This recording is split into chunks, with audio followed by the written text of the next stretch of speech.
हमारे चैनल को सब्सक्राइब करें और बेल आइकन दबाएं। 7 अक्टूबर से खूंखार क्रिमिनल 3 कस्बों के इस त्रिकोण में घूम रहा है। देवा से अमोना, अमोना से कमलापुर तक इसने कोहराम मचा रखा है। वो भी हमें चैलेंज देकर। इसने अब तक जो भी कहा है करके दिखाया है। 7 अगस्त को इसने पहली बार जो किया, किसी को अंदाजा नहीं था कि देवास का चलता फिरता बाजार इसकी दहशत से तितर बितर हो जाएगा।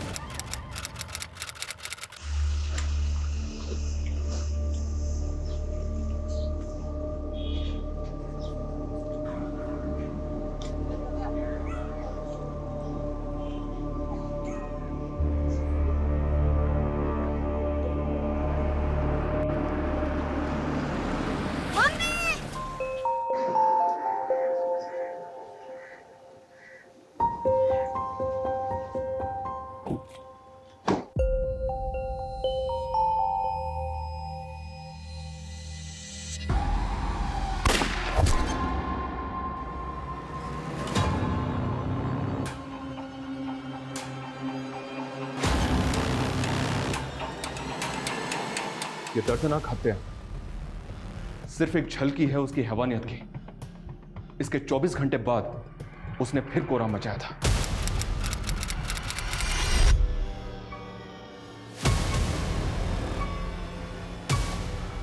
देवास की एक दिव्यांग महिला और अमोना की एक बीमार बुजुर्ग औरत, इन दोनों की हत्या के बाद उसने फिर एक और विक्टिम को टारगेट किया।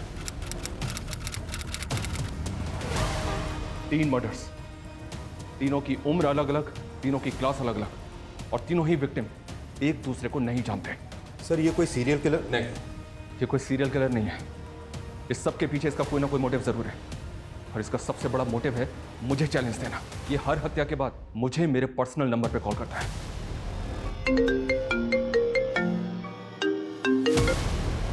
Hello, good afternoon sir.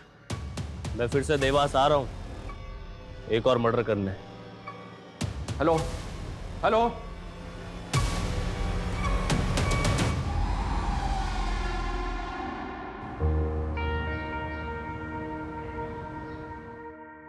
हर गांव का दौरा किया है मैंने। 15 से ज्यादा गांव में कोई काम ही नहीं हुआ है। जहाँ पानी की टंकी लगी वहाँ पानी नहीं आ रहा, जहाँ बोरिंग हो रही वहाँ हैंडपंप नहीं है। क्या ये सब? रागिनी मैम, मैंने आपको पहले ही बताया था, ये अभिनव भदौरिया सिर्फ नाम के ठेके लेता है, काम वाम कुछ करता है नहीं वो। फिर भी पिछले ऑफिसर ने उसकी पेमेंट रिलीज करवा दी। नमस्कार मैडम। अभिनव भदौरिया, कम इन। क्या मैडम, आपसे मिलने के लिए आधे घंटे से बैठा हुआ वेट कर रहा हूँ। कमाल है।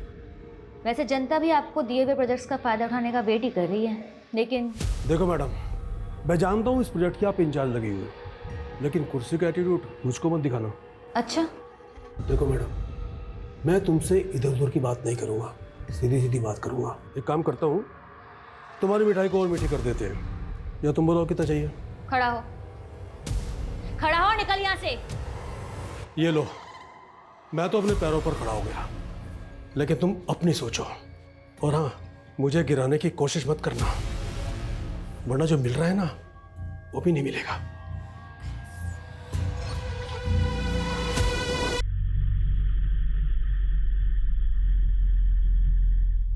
लीजिए भैया।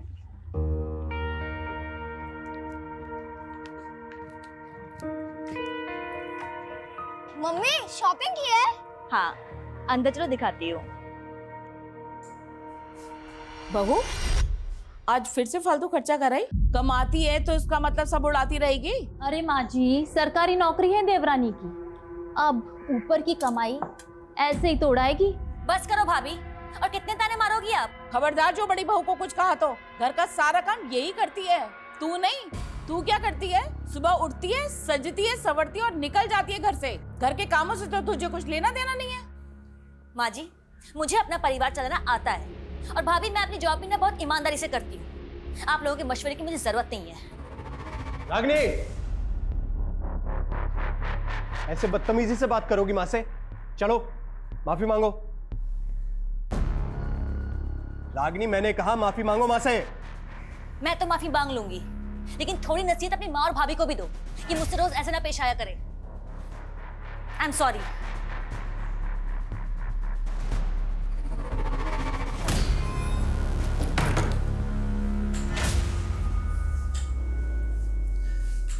रागिनी, मैंने तुम्हें बोला है ना, इनकी बातें एक कान से सुन के दूसरे कान से निकाल दिया करो। मुझे आपकी तरह दिखावा करना नहीं आता है। मैं और नहीं रह सकती यहाँ पे। अच्छा, तो फिर बहस करोगी? आप अपनी मर्जी मुझ पर नहीं थोप सकते हैं। मेरे पेरेंट्स का घर है इंदौर में, खाली पड़ा है। आप चाहे तो मेरे और राहुल के साथ वहाँ शिफ्ट हो सकते हैं। अच्छा, ताकि लोग कहें अपना पुश्तैनी घर छोड़कर अपनी बीवी के घर में शिफ्ट हो गया। आपको अपनी ईगो प्यारी है तो मुझे भी अपनी सेल्फ रेस्पेक्ट की परवाह है। मुझसे बर्दाश्त नहीं होती रोज रोज की चिक चिक। मैं तो तुमसे तरीके से बात कर रहा हूँ, तुम तेवर दिखा रही हो। तेवर मैं दिखा रही हूँ, तेवर आप दिखा रहे हो। Mummy juice.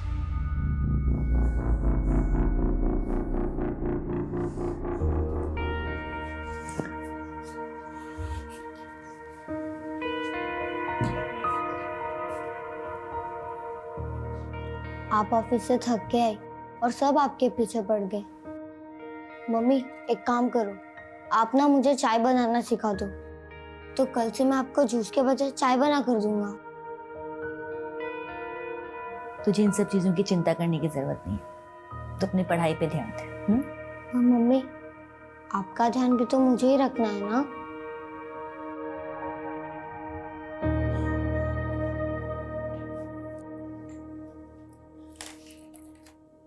बहू, पहले इस मैडम को खाना लगा दो। रसोई में काम तो उसे करना नहीं है, कम से कम खाना तो पहले खा ले। बस कीजिए माँ जी, और कितने ताने मारेंगी आप? हद होती है तानों की भी। सुबह आपको टाइम पे नाश्ता इसलिए मिल जाता है क्योंकि मैं सुबह ऑफिस जाने से पहले बना के जाती हूँ, आपकी बड़ी बहू नहीं। क्या बात है रागिनी, वाह, इतनी अकड़ लाती कहां से है तू? हाँ? राहुल उठो, यहाँ बैठे रहोगे तो तुम्हारे संस्कार भी खत्म हो जाएंगे। चलो उठो। इंसल्ट करती है मेरा संस्कार खराब कर दे। आज छोड़, नशे में शर्म लिया सब भूल गया क्या है? अपने भाई की बीवी का हाथ पकड़ेगा तू? और क्या गलत कह रही है वो? सही तो कह रही है कि तेरी इन हरकतों का मेरे पोते के ऊपर क्या असर पड़ेगा? यही तो हमने कमी रह गई माँ। मैंने और सुधा ने तुम्हें पोता नहीं दिया ना, और इसीलिए हमारे पूजनीय स्वर्गीय पिताजी ने भी सारा काम धंधा रंजीत को दे दिया है। मेरा छोटा भाई है। तुम राहुल को लेके अंदर जाओ, इनकी मती मारी गई। कोई नहीं जाएगा कहीं पे, आज सब इसके सामने फैसला होगा। अरे इसे भी तो पता चलना चाहिए कि तुमने इससे शादी पैसों के लिए की है। 4 पैसे कमा कर लाती है इसलिए बीवी बना कर रखा है, वरना तुझसे सब कमीना नीच इंसान इसे भी बेच खाए। क्या तुम अपनी औकात में रहो?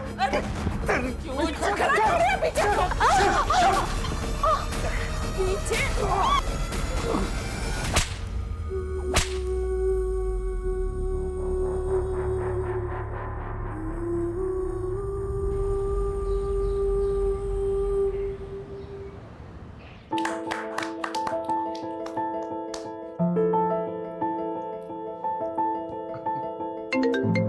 Excuse me.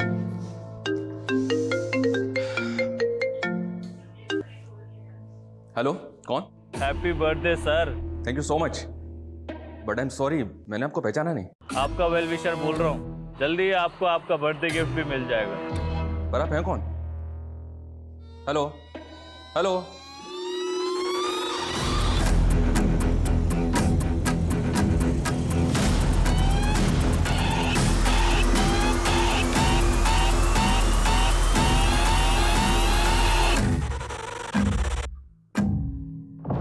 सर, कंपनी के साथ क्या प्लान है sir?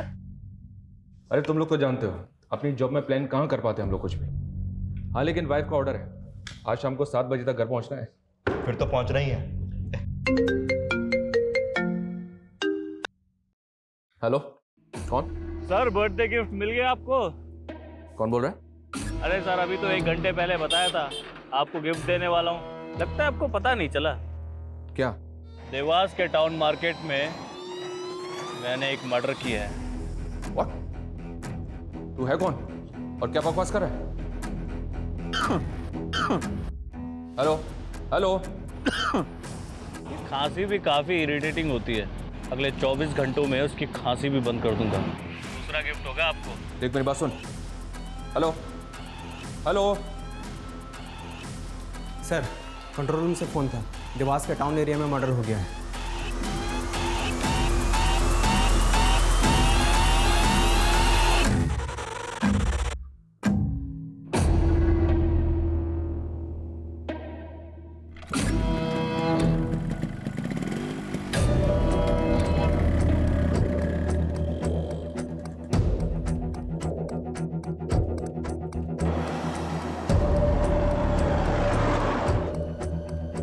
number you are trying to call is out of coverage area.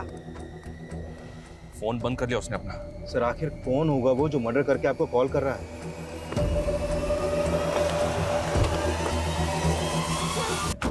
चलिए हटिए। नहीं सर, मुझे तो पता ही नहीं चला कहाँ से गोली चली। तो आप तीनों साथ में नहीं थे? नहीं सर, वो ऑफिस से आई थी, वो हमारा यहाँ पे वेट कर रही थी। हम सब साथ मिलके शॉपिंग पर जाने वाले थे। रागिनी काम क्या करती है? सर वो एक गवर्नमेंट सर्वेंट थी, DCOP ऑफिसर। सर यहाँ कई विटनेस का कहना है कि शूटर बाइक पे था और उसने हेलमेट पहना हुआ था। बाइक और हेलमेट रेड कलर का था और व्हाइट कलर की शर्ट पहनी हुई थी उसने। आसपास चेक करो कितने CCTV लगे, सबकी फुटेज निकलवाओ। Okay sir.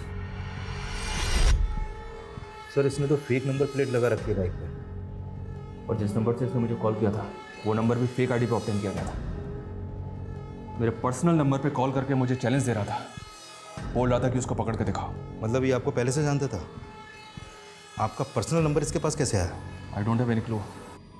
लेकिन अजीब बात है, मेरा फ़ोन कॉल रिकॉर्डिंग मोड पे रहता है। मैंने इसकी रिकॉर्डिंग नहीं सुनी, लेकिन इसकी आवाज़ सुनने के बाद भी मुझे समझ में नहीं आ रहा कि होगा कौन।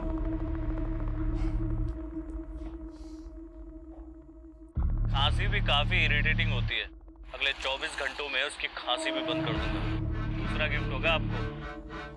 कोल्ड ब्लडेड मर्डर, बहुत कामली बोल गया, मर्डर कर दिया। सर रागिनी एक गवर्नमेंट एम्प्लॉय थी, हमें रागिनी के प्रोफेशनल और पर्सनल दोनों एंगल को इन्वेस्टिगेट करना होगा सर। लेकिन इस किलर को भी ट्रेस करना हमें। धमकी दे रहा था कि 24 घंटे के अंदर एक और तोहफा देगा हमें।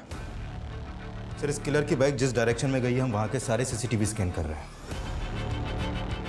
इसने मुझे 2 बार कॉल किया। पहली कॉल के वक्त इसका फ़ोन MG रोड पर एक्टिव था, और दूसरी कॉल इसने टाउन मार्केट से 2 किलोमीटर दूर अमुना रोड से की। उन दोनों एरिया में इंक्वायरी करो, पता करो इस हुलिया का आदमी वहाँ किसी ने देखा था क्या। Okay sir.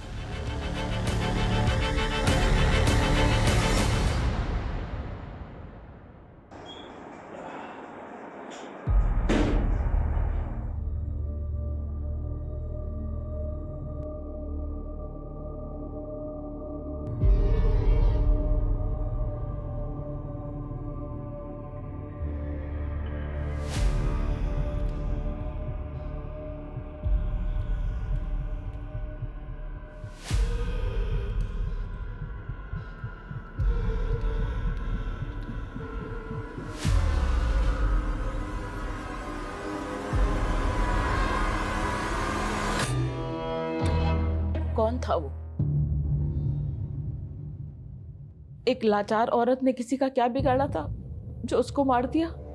सरकारी नौकर थी वो, कहीं किसी गलत लोगों से झगड़ा तो नहीं मोल ले लिया था? सुधा क्या फालतू की बात कर रहे हो तुम लोग? रंजीत हिम्मत से काम ले तो। हाँ आपको बहुत पड़ी है मेरी, रागिनी की भी यहाँ किसी को नहीं पड़ी थी। सब उसके दुश्मन। मेरे बच्चे से उसकी माँ छीन ली। रागिनी का मर्डर कल दिन में हुआ था, उस वक्त तो उन्हें ऑफिस में होना चाहिए था। सर यही बात तो मुझे भी अजीब लग रही है। वो कभी छुट्टी नहीं लेती थी, लेकिन अचानक से उनको एक फ़ोन आया और वो हाफ डे लेकर चली गई। हेलो रंजीत, मैं बिजी हूँ, बाद में बात करती हूँ। नो, मैं हाफ डे नहीं ले सकती हूँ। तुम्हें क्या लगता है किसने मारा होगा उसे? किसी पर शक तुम्हें? गारंटी के साथ तो नहीं कह सकता, लेकिन कॉन्ट्रैक्टर अभिनव भदौरिया है ना, उस पर इंक्वायरी बिठाई थी मैम ने। सर वो आदमी जितना घपलेबाज है ना, उससे ज़्यादा टेढ़ा है। देख सुन मेरी बात, रागिनी ने जो रिपोर्ट मेरे खिलाफ बनाई है उसको गायब करके जला दे। वो रिपोर्ट DM तक नहीं पहुंच चाहिए, समझा? हाँ 1 मिनट रुक, मेरा एक फ़ोन आ रहा है, मैं बाद में बात करता हूँ। हेलो अभिनव भदौरिया? हाँ बोल रहा हूँ। निशांत कौशल, देवास थाने आ जाओ, कुछ इंक्वायरी करनी है तुम्हारे साथ। कैसे इंक्वायरी? DOCP रागिनी सोनकर के मर्डर के सिलसिले में। इंस्पेक्टर मैं इस समय रजोड़ा में हूँ, देवास आते आते शाम हो जाएगी। कोई बात नहीं, शाम को 7 बजे तक आ जाओ, वेट कर रहा हूँ तुम्हारा। ओके।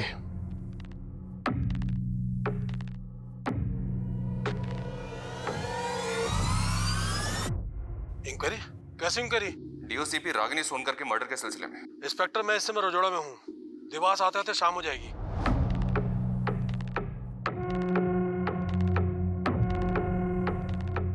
सर, अभी तो 1 घंटे पहले बताया था आपको गिफ्ट देने वाला हूँ। लगता है आपको पता नहीं चला। नहीं सर, अभी ना भदौरिया की आवाज़ उस कॉलर से मैच नहीं हो रही है। हाँ, लेकिन इसका स्ट्रांग मोटिव है रागिनी को मरवाने का, और यह भी तो हो सकता है कि वो कॉलर इसी के इशारे पे काम कर रहा हो। उस कॉलर के बारे में कोई लीड? सर, देवास मार्केट के आगे के 2-3 सीसीटीवी में वो कैप्चर तो हुआ है, लेकिन फुटेज से कुछ खास पता नहीं चल पा रहा है। और हम उन दोनों जगहों पर भी पूछताछ कर रहे हैं जहाँ से उसने आपको कॉल किया था, लेकिन वहाँ से भी अभी तक कोई क्लू नहीं मिला है सर। और सर, हमने अपना खबरी नेटवर्क की सर, रागिनी की प्रिलिमिनरी पोस्टमार्टम और ballistic report sir. 9mm pistol से फायर किया गया था सर। फैमिली को बॉडी दे दी।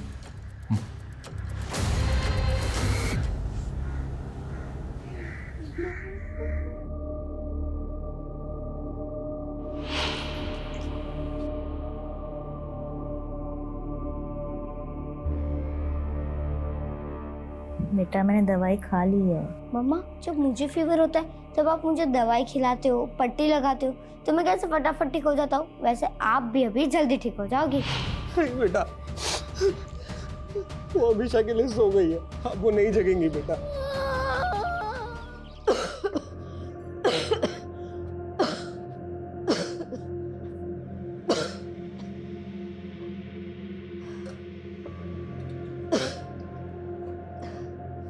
माँ जी, आपको टीबी है, आप क्यों चीजों को हाथ लगा देती हैं? हमें भी फैल गया तो? सुनिए अपनी बीवी की बात। तो अगर नहीं चाहती कि मैं घर के किसी चीज को हाथ लगाऊं, तो मेरे कमरे में पानी का मटका क्यों नहीं रख देती? अरे आपको तो हर बात बुरी लगेगी ना। आपको जो चाहिए आपको अंदर मिल जाएगा, बस आप अपने कमरे से बाहर मत निकलना।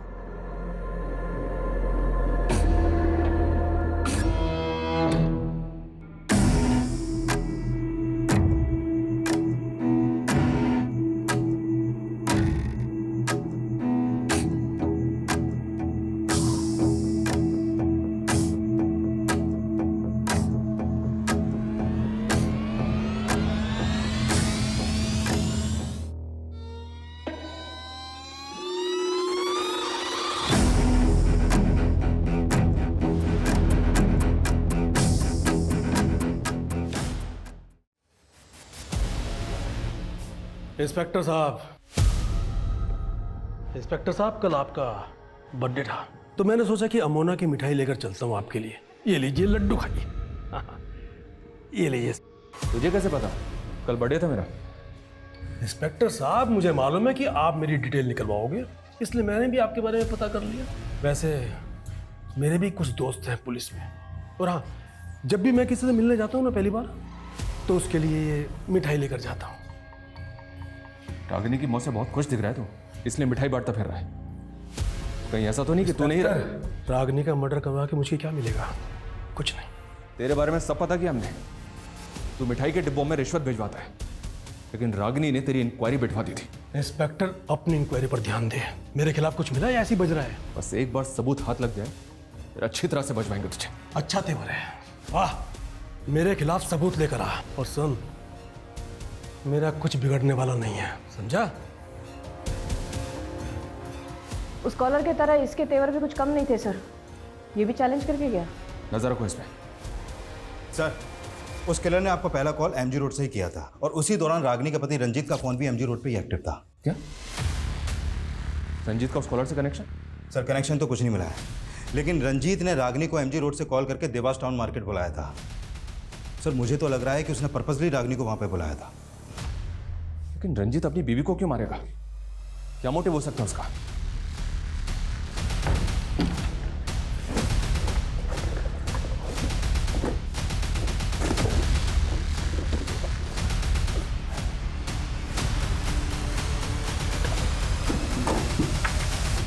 रागिनी, जब से तुम्हारे माँ बाप गुजरे हैं तब से तुम्हारा घर बंद ही तो पड़ा है। फालतू में किसी ने कब्जा कर लिया तो पछताओगी।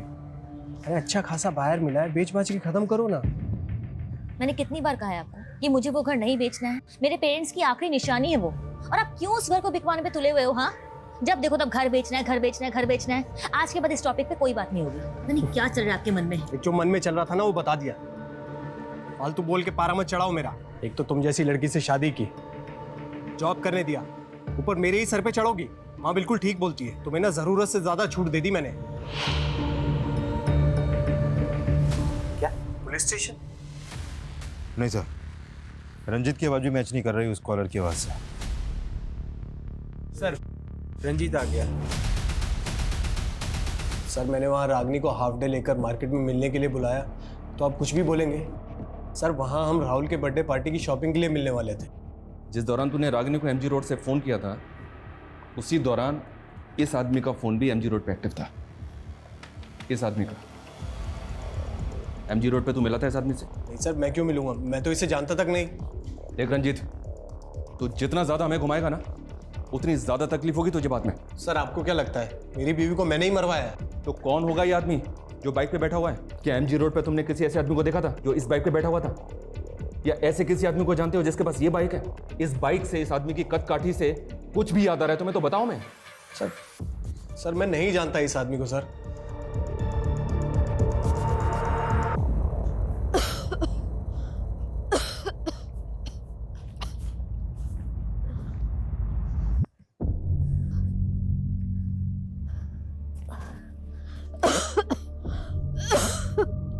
हे भगवान, मैं हार गई इस जीवन से। खुशी मेरे नसीब में नहीं तो कम से कम मुझे मौत ही दे दे।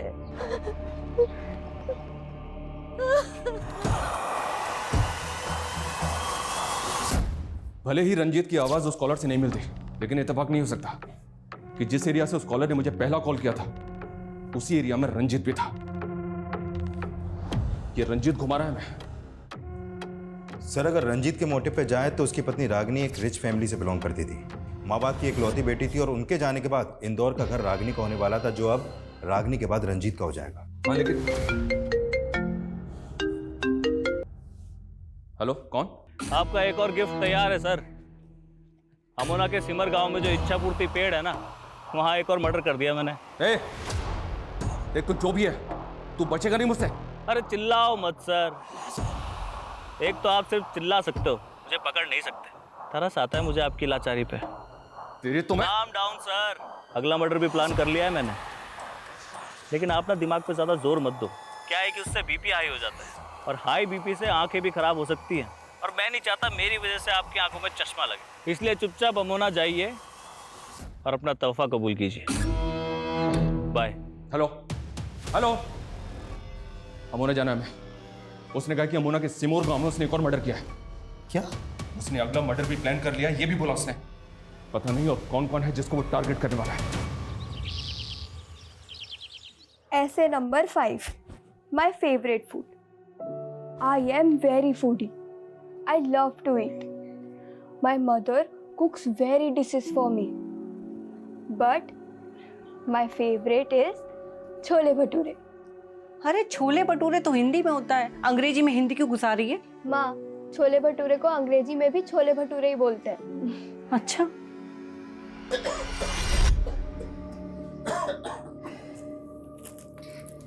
गीता देखो देखो मैं क्या लाया हूँ, तुम्हारे नए स्कूल के कपड़े।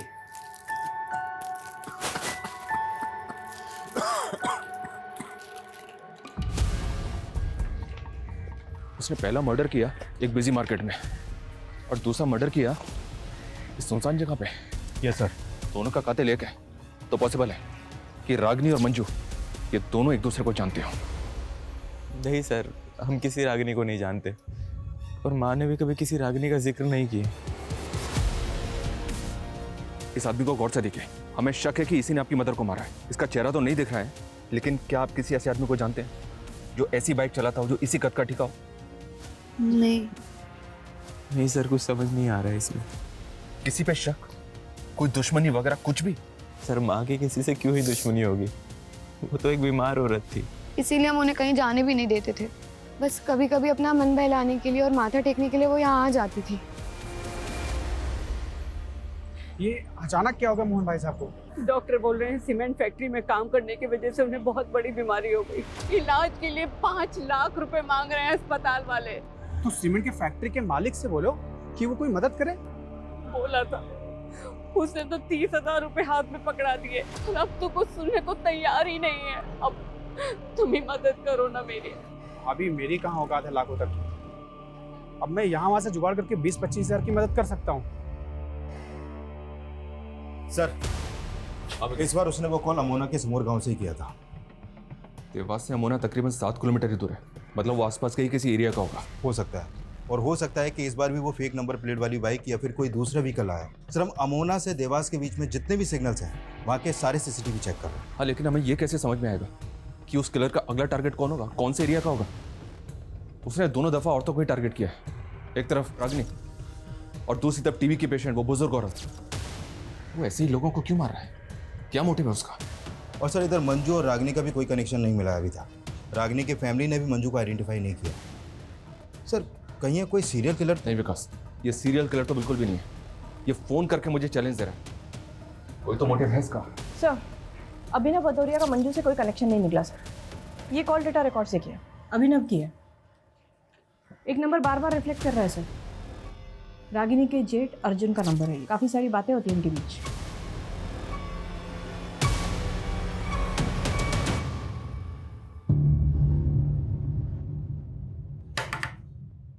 गीता, माँ कहाँ है?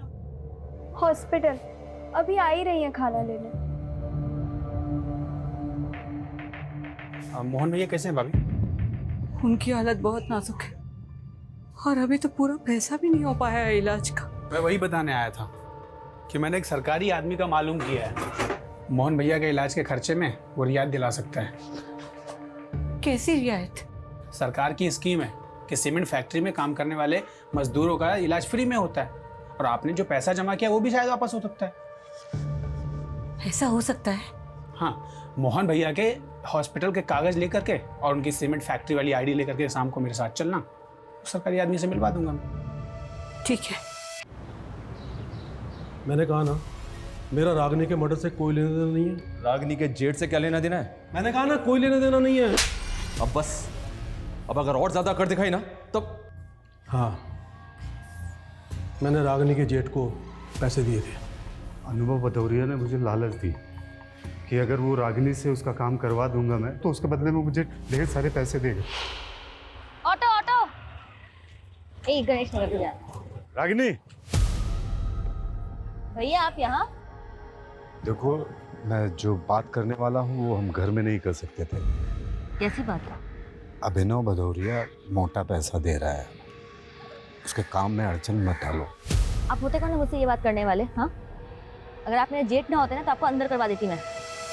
फिर रागिनी नहीं मानी तो तूने और अभिनव ने मिलकर उसको? नहीं सर, ऐसा कुछ भी नहीं है, मैं सही कह रहा हूँ, मैंने उसे नहीं मारा। बहुत गंदी चाल खेल रहे हो तुम रंजीत। एक तरफ रागिनी गई और दूसरी तरफ मेरे पति को अंदर कर दिया। क्या तुम सबकी जमीन जायदाद अकेले ही हड़पना चाहते हो? माफ करो भाभी। माँ जी, आप क्यों चुप बैठी है? आप भी जानती है इसी ने मारा है रागिनी को। तेरा दिमाग खराब हो गया क्या? चुप कर।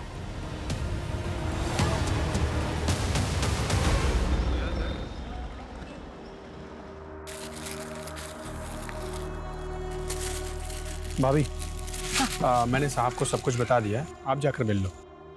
चल। गीता, तुम यहीं रुको, बैठो। तू यहीं रुक, मैं अभी आई।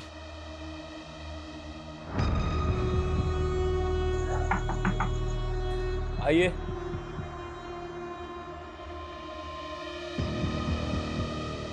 साहब, ये मेरे पति के इलाज के पेपर और सीमेंट फैक्ट्री का आईडी कार्ड है। ये ठीक है। हाँ ठीक है, हो जाएगा। अंकल, माँ को कितनी देर लगेगी? आप बैठो बेटा, आ जाएगी माँ भी, बस थोड़ी देर में, बैठो।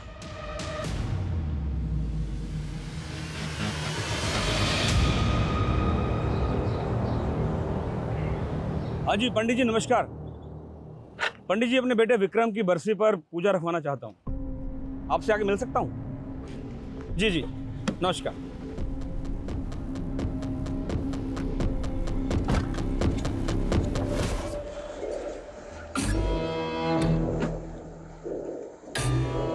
सर, अर्जुन की इलेक्ट्रॉनिक वॉइस भी उस कॉलर की आवाज़ से मैच नहीं कर रही है।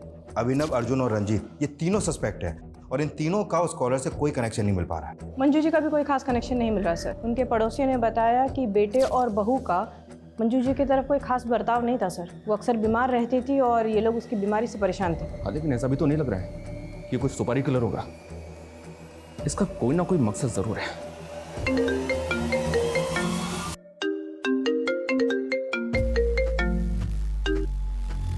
हेलो सर, कमलापुर के पंचायत भवन के पास एक तोहफा छोड़ा है आपके लिए। ए, देख मेरी बात सुन। कुछ रह गया है आपके पास दिखाने को? पकड़ तो पाई नहीं मुझे। चलिए एक काम करते हैं, मैं ही आ जाता हूँ देवास वापस। वहां एक गलती सुधारनी है मुझे। गलती? हाँ, पकड़ सको तो पकड़ लो। हेलो मैं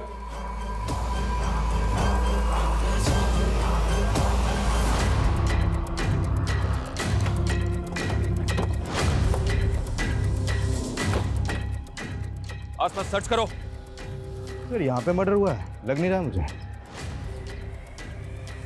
विकास, पंचायत भवन में बात करो, पता करो क्या उन्होंने किसी ऐसे लड़कों को देखा है जिसका हुलिया उस कॉलर के हुलिये से मैच करता है। सर गो फास्ट।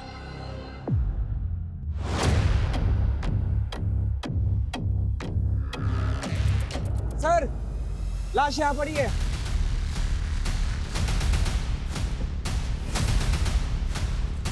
हाँ बोलो। सर, इस बार उसका फोन देवास के एसएम रोड पर एक्टिव था सर। वो बोल रहा था कि देवास वापस आ रहे हैं, जबकि ऑलरेडी देवास में था। और एक बात सर, ये रंजीत भी गायब है सर। इसका फोन भी बंद आ रहा है। मुझे शुरू से ही लग रहा है उस कॉलर का रंजीत से कोई कनेक्शन है। इस रंजीत के बारे में सब कुछ पता करो। Okay sir. सर, विक्टिम का नाम कन्हैया सिंह है, कमलापुर का सरपंच था ये।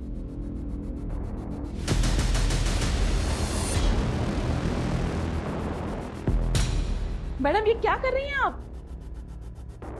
हमें अपना काम करने दीजिए, और अगर आप रंजीत के बारे में कुछ भी जानती हैं तो मुझे अभी के अभी बताइए। मैडम, हमने बोला ना हमें कुछ नहीं पता।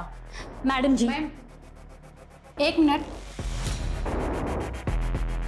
ये देखिए, इतने सारे प्रॉपर्टी के पेपर हैं, सब में नाम अलग अलग हैं।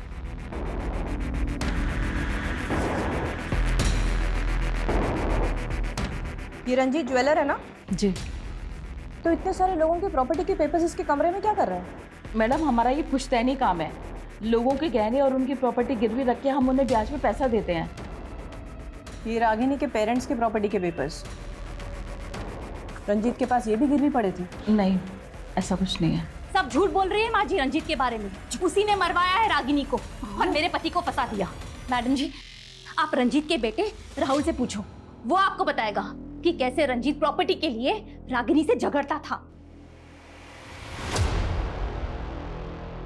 सर, कन्हैया की फैमिली में तो कोई नहीं है, और बाकी पांचों को भी कोई आइडिया नहीं है कि कन्हैया मंजू और रागिनी को जानता था कि नहीं। हेलो, कौन? सर, मैंने देवास के एसएम रोड पे अपना काम खत्म कर लिया है। आप आए नहीं पकड़ने? रागिनी, मंजू, कन्हैया, इनको क्यों मारा तूने? ये सब के सब एक ही माला से बंधे हुए हैं, और इस माला का आखिरी फूल भी जल्दी मुरझा जाएगा। हेलो हेलो सर, देवास के एसएम रोड पर रंजीत की लाश मिली है।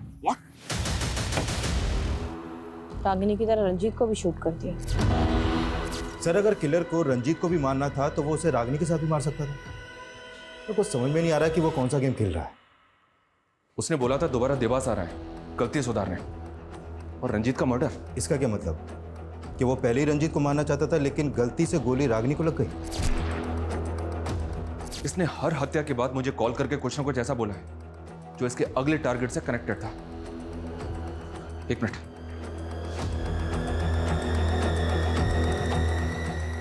ये सुनो। खांसी भी काफी इरिटेटिंग होती है। और सेकंड विक्टिम मंजू थे, टीबी पेशेंट। उसके मर्डर के बाद उसने कहा अगला मर्डर भी प्लान कर लिया है मैंने, लेकिन आप ना दिमाग पे ज्यादा जोर मत दो। क्या है कि उससे बीपी हाई हो जाता है, और हाई बीपी से आंखें भी खराब हो सकती हैं, और मैं नहीं चाहता मेरी वजह से आपकी आंखों में चश्मा लगे। थर्ड विक्टिम का नहीं है, हैवी नंबर का चश्मा लगा था उसे। तो फिर सर, उसने आखिरी कॉल में क्या कहा जो हमें अगले टारगेट का हिंट थे? ये सब के सब एक ही माला से बंधे हुए हैं, और इस माला का आखिरी फूल भी जल्दी मुरझा जाएगा। माला और फूल? माला और फूल? यस, माला और फूल। लेकिन सर, इससे कैसे पता चलेगा कि वो किसको मारने वाला है? माँ, हाँ मैंने भगवान से प्रे किया है, पापा जल्दी ठीक हो जाएंगे। हाँ।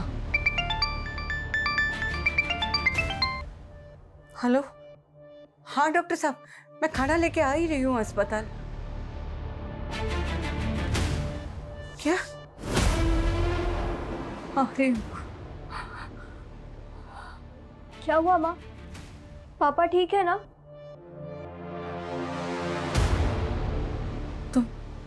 तुम ही रहो, मैं रिक्शा लेकर आती हूँ।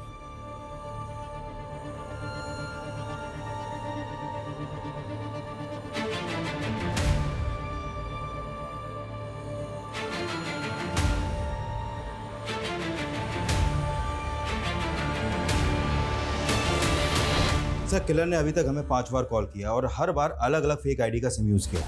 लेकिन सर उसने जहाँ से भी कॉल किया है वहाँ पे कोई सीसीटीवी है ही नहीं, कोई क्लू नहीं मिल रहा उसको लोकेट करने के लिए। सर हमें तो ये भी नहीं मालूम कि वो अगला कॉल कहाँ से और किस नंबर से करेगा।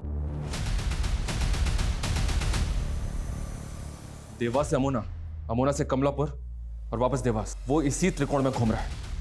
उसका अगला टारगेट भी इसी त्रिकोण के सराउंडिंग में होगा। इस त्रिकोण में पेट्रोलिंग बहुत टाइट होनी चाहिए विकास। और हाँ, मेरा फोन भी सर्विलेंस पे डालो। वो जैसे ही मुझे कॉल करेगा, कंट्रोल रूम उसकी लोकेशन को ट्रेस करके पेट्रोलिंग टीम को अलर्ट भेजेगी तुरंत। इस बार कैसे भी करके हमें इसको पकड़ना है। सर, मैं रंजीत का बैकग्राउंड चेक कर रही थी सर, तब मुझे एक कनेक्शन मिला मंजू के वाया।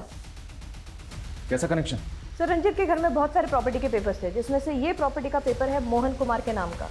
मोहन कुमार ने अपना घर गिरवी रखा था रंजीत के पास सर। उसके बाद उसने धोखे से इस पर हड़प दिया सर। ये फोटो आइडेंटिफाई की है मंजू के बेटे के थ्रू, मोहन कुमार।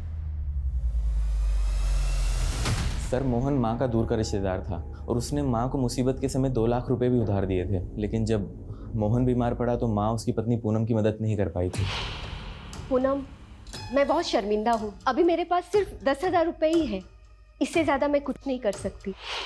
फिर मालूम चला कि मोहन की डेथ हो गई है और उनका घर जो साहूकार के पास गिरवी था, वो साहूकार ने हड़प लिया और उसकी पत्नी और उसकी बेटी को घर से निकाल दिया। दोनों बेघर हो गए थे सर। तो मोहन की बीवी और बेटी आजकल कहाँ है? सर, सुनने में आया था कि पूनम ने अपनी बेटी को किसी अनाथ आश्रम में डाल दिया था और उसके बाद वो वहाँ से कहीं चली गई थी। पता नहीं कहाँ होगी बेचारी।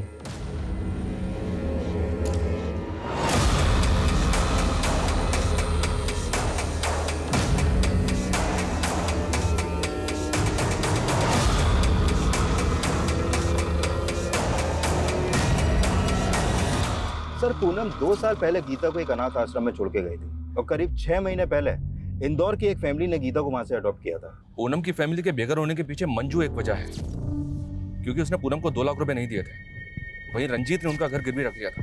लेकिन कन्हैया का इस फैमिली से क्या कनेक्शन होगा? सर, कन्हैया का तो कोई कनेक्शन नहीं मिला, लेकिन हाँ, किलर का पूनम की फैमिली से कोई ना कोई कनेक्शन जरूर हो सकता है।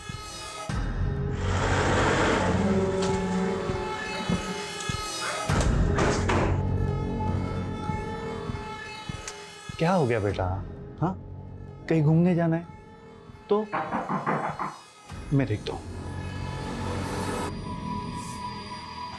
जी कहिए।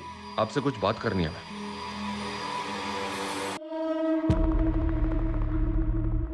सर, गीता हमारे साथ पिछले 6 महीने से रह रही है, लेकिन अभी तक अपनी माँ को नहीं भूल पाई है। गीता बेटा, तुम्हारी माँ ने तुम्हें अनाथ आश्रम में छोड़ा था। क्या तुम्हें याद है उन्होंने जाने से पहले तुमसे क्या कहा था? कहाँ गई थी? सर, जब से वो आदमी यहाँ आके गया है ना, तब से ही कुछ ज्यादा ही सदमे में रहने लग गई है। कौन आदमी? गीता, क्यों मैं? कौन हो तुम? क्या? एक मिनट। क्या 1 मिनट? अरे किसी के घर में घुस क्या? गीता, अरे बेटा तो ठीक है ना? कब से ढूंढता था मैं तुझे। चल। अरे ऐसे कैसे लेके जा सकते हो किसी को किसी के घर से?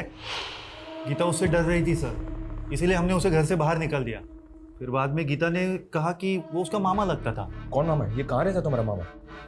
मालूम नहीं, मामा गंदा है।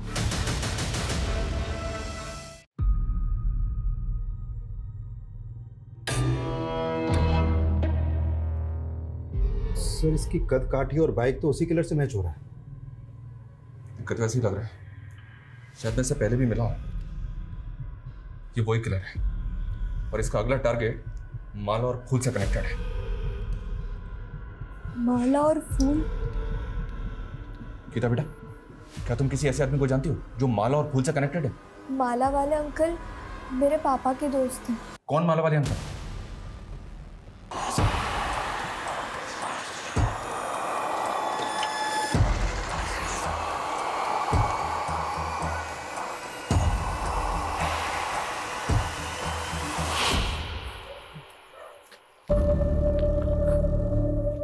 तू?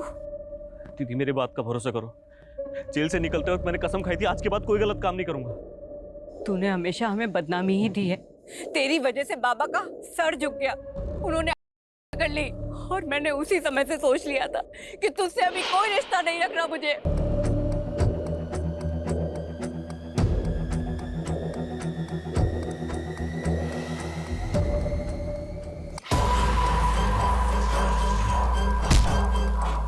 लेकर जाओ इसे।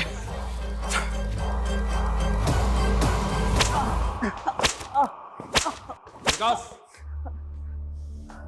उठ। पुष्कर सिंह, बहुत तरक्की कर ली तूने। ड्रग पेडलर से मर्डरर। सर पिछली बार जब आपने मुझे जेल में डाला था ना, मैंने कसम खाई थी आज के बाद कोई गलत काम नहीं करूंगा। पर जेल से बाहर निकलने के बाद मैं क्या देखता हूं,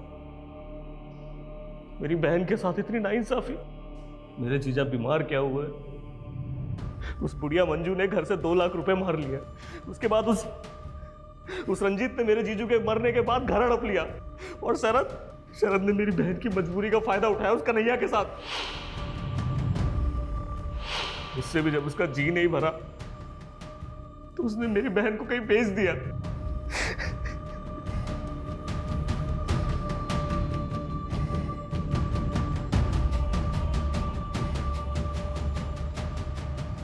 मुझे बेहद अफसोस है इस बात का कि जो लड़का रिहा होकर यह सोच रहा था कि वो दोबारा क्राइम नहीं करेगा, अब उसी के खिलाफ मुझे एक लंबी चौड़ी चार्जशीट तैयार करनी पड़े। पुष्कर का वो बयान भी सही निकला कि उसकी बहन पूनम शरद के द्वारा एक ह्यूमन ट्रैफिकिंग गैंग को बेची गई थी। शरद अभी न्यायिक हिरासत में है, लेकिन निराशा मुझे इस बात की है कि पुष्कर जैसे कई हताश लोग अक्सर गुनाहों के रास्ते पे निकल जाते हैं, जिसका सॉल्यूशन यही है कि आप जुर्म के खिलाफ अपनी चुप्पी को तोड़िए, हमारे पास आइए, क्योंकि जुर्म के खिलाफ लड़ाई हम सब की है। क्योंकि सिर्फ पूनम ही नहीं, पूनम जैसे लाखों विक्टिम्स आज भी गुनाहों के ऐसे अंधकार में खोए हुए हैं जहां से उनके अपने, गीता जैसे उनके कई रिश्तेदार सालों से उन गुमशुदा लोगों का इंतजार कर रहे हैं। जय हिंद।